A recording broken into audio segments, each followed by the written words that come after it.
રાજકોટમાં બાબા બાગેશ્વરના દરબારમાં ગઈકાલે અફરાતફરી સર્જાઈ હતી। બાબા બાગેશ્વરે હુંકાર કર્યો હતો અને ત્યાં હાજર કેટલાક લોકો ધૂણવા લાગે છે। આ દરમિયાન એક મહિલા છે તે ત્યાં હાજર એક પત્રકાર જે આ કાર્યક્રમનું કવરેજ કરી રહ્યો હતો તેની ઉપર તૂટી પડે છે અને તેને મારવા લાગે છે। હાલ બાબા બાગેશ્વરના દરબારને લઈને વિવાદ સર્જાયો છે અને આ મામલે પાટીદાર આગેવાને બાબા બાગેશ્વરના આયોજકો સામે પણ કાર્યવાહી કરવાની માંગ કરી છે। શું હતો આ સમગ્ર વિવાદ તેની વાત કરીશું આ વિડીયોમાં। વૈષ્ણવજન તો તેને કહીએ જે પીડ પરાઈ જાનાને રે। નમસ્કાર, નવજીવન ન્યૂઝમાં આપનું સ્વાગત છે। હું છું જયંત દાફડા। બાગેશ્વર ધામના ધીરેન્દ્ર કૃષ્ણ શાસ્ત્રી ફરી એકવાર વિવાદમાં ફસાયા છે। રાજકોટમાં યોજાયેલા તેમના દરબારમાં કેટલાક ચોંકાવનારા દ્રશ્ય સામે આવ્યા છે, જેમાં જાહેરમાં અંધશ્રદ્ધાને પ્રોત્સાહન આપતું હોવાના આક્ષેપ થઈ રહ્યા છે। દિવ્ય દરબારના નામે ભૂત પ્રેત ભગાડવાના દાવાઓ અને તેના કારણે સર્જાયેલી અંધાધૂંધીના વિડીયો છે તે હાલ સોશિયલ મીડિયા ઉપર વાયરલ થતાં ભારે ચર્ચા પણ જાગી છે। દિવ્ય દરબાર દરમિયાન ધીરેન્દ્ર શાસ્ત્રીએ મંચ ઉપરથી કોઈ આહ્વાન કર્યું હતું અને તેમના આ હુંકાર બાદ દરબારમાં હાજર કેટલાક લોકો ધૂણવા લાગ્યા હતા। આ દરમિયાન એક મહિલા પર ભૂત આવ્યું હોવાના નામે તે ધૂણવા લાગે છે અને જોતજોતમાં આ મહિલા ત્યાં હાજર એક પત્રકાર ઉપર તૂટી પડે છે અને દરબારમાં કાયદો અને વ્યવસ્થા જોખમાય તેવી સ્થિતિ ઊભી થાય છે। છતાં પણ આ કાર્યક્રમ ચાલતો રહે છે અને ધીરેન્દ્ર શાસ્ત્રી મંચ ઉપરથી આ સમગ્ર ઘટનાક્રમ મૂક પ્રેક્ષક બનીને જોઈ રહ્યા હોવાનો પણ આક્ષેપ છે। પહેલાં તો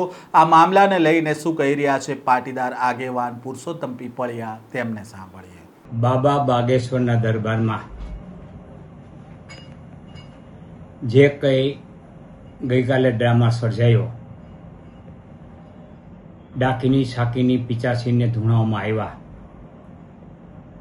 જેનો વર્તારો મેં અગાઉથી પણ આપી દીધો હતો કે આવું થવાનું છે। બાબા ઢોંગ ધતિંગ કરવા માટે પંકાયેલા છે। જેવી રીતે જાદુગર છે એ પોતાના માણસો, જેને માવઠાઓ કહે છે, એ માવઠાઓ દ્વારા જાદુગીરી કરે છે, તેવી જ જાદુગીરી આ ઢોંગી બાબા બાગેશ્વર કરી રહ્યા છે। હકીકતમાં હનુમાન ચરિત્રો પર કથા કરવા આવ્યા હતા। હનુમાન ચરિત્ર ઉપર પૂરી 1 કલાક પણ બોલ્યા નથી, અડધી કલાક પણ બોલ્યા નથી। જે લોકો હનુમાન ચરિત્રની કથા માટે આવ્યા હતા તે પણ નિરાશ થયા। એટલે હનુમાન ચરિત્ર બોલવા ઉપર એની ક્ષમતા પણ નથી અને એની પાસે નોલેજ પણ નથી। આ માત્ર ને માત્ર કોમ વચ્ચે વૈમસ્ય ફેલાય, ઝેર ફેલાય, એ પ્રકારનો કુપ્રચાર કરવા માટે આવેલા હતા। ભૂત ગમે તેને મારવા માંડ્યું, પત્રકારો ઉપર પણ હુમલો થયો। ડાકીની સાકીની પિચાસીની કે અન્ય પ્રેતાત્માએ બાબાએ આહવાન કર્યું કે અહીંયા આવો, એટલે એના જ જે માણસો હતા, મોટા ભાગે બિન ગુજરાતી હતા, તેઓ આવ્યા। જે ફોટોગ્રાફર, જે વિડીયોગ્રાફી કરી રહ્યા હતા, પત્રકાર, એને શોધીને એની પર હુમલા કર્યા છે। એવા જ એક પત્રકાર, સંદેશ ટીવીના પત્રકાર છે મયુરભાઈ સોની, એ જ્યારે આ ધતિંગની વિડીયોગ્રાફી કરી રહ્યા હતા, રિપોર્ટિંગ કરી રહ્યા હતા, તેમાં તેની સાથે પણ તેની ઉપર હિચકારો જોરદાર હુમલો કરવામાં આવ્યો।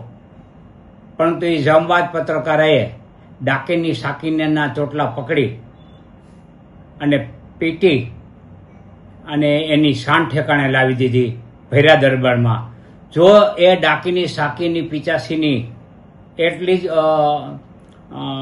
પાવરફુલ હોત તો મયુરભાઈ સોનીને ત્યાં ઢાળ દીધા હોત, પરંતુ આવું કાંઈ છે ને। આ ધતિંગ છે, આમાં પડવું ન જોઈએ। અને સૌથી ગંભીર બાબત એ છે કે આ દરબારમાં બાળકોને ધૂણાવવામાં આવે છે। આ કેવડી મોટી અંધશ્રદ્ધા! આપણે બાળકોને વૈજ્ઞાનિક બનાવવાના છે કે બાળકોને આ અંધશ્રદ્ધામાં લઈ જવાના ધકેલવાના છે. કાયદાકીય શું કાર્યવાહી કરશો?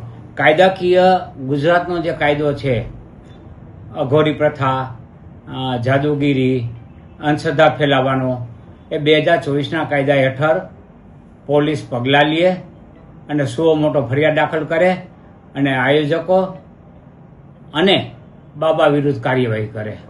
પુરુષોત્તમ પીપળિયાએ કહ્યું કે ગઈકાલે જે ડ્રામા થયો હતો એ વાત મેં અગાઉથી કરી હતી કે આ પ્રકારનો ડ્રામા છે તે બાબા બાગેશ્વરના દરબારમાં થવાનો છે. બાબા બાગેશ્વર ઢોંગ ધતિંગ કરવા માટે ટેવાયેલા છે અને ઢોંગી બાબા જાદુગીરી કરી રહ્યા છે. તેમના કાર્યક્રમમાં હકીકતમાં હનુમાન ચરિત્ર ઉપર કથા કરવા માટે તેઓ આવ્યા હતા, પણ તેમના વિશે તેઓ અડધો કલાક પણ બોલ્યા નથી અને તેમના ઉપર બોલવું તે તેમની ક્ષમતા પણ નથી અને તેમનામાં તે નોલેજ પણ નથી. લોકોમાં વય મનુષ્ય ફેલાય તે માટે તેઓ પ્રચાર કરવા માટે આવ્યા હતા. બાબા સાથે આવેલા લોકોએ જ ઢોંગ કર્યું હતું અને તેઓએ ત્યાં હાજર પત્રકાર ઉપર હુમલો કર્યો હતો. સાથે તેમણે કહ્યું છે કે આપણા બાળકોને વૈજ્ઞાનિક બનાવવાના છે કે અંધશ્રદ્ધામાં ધકેલવાના છે તે હવે નક્કી કરવાનું છે અને આ મામલાને લઈને અંધશ્રદ્ધા ફેલાવવાનો જે કાયદો છે તે મુજબ રાજકોટની પોલીસ પગલાં લે તેવી પાટીદાર આગેવાને માંગ કરી છે. હવે હાલ જે વિડીયો વાયરલ થયો છે તેના આધારે રાજકોટ પોલીસ આ બાબા બાગેશ્વરના કાર્યક્રમમાં જે ઘટના બની હતી તે મામલે કોઈ કાર્યવાહી કરશે કે કેમ તેને લઈને પણ સવાલો ઉઠ્યા છે. આ મામલાને લઈને તમારો શું અભિપ્રાય છે? કોમેન્ટ બોક્સમાં તમારો અભિપ્રાય જણાવજો. આ પ્રકારના સમાચાર જોવા માટે નવજીવન ન્યૂઝ સાથે જોડાયેલા રહેજો.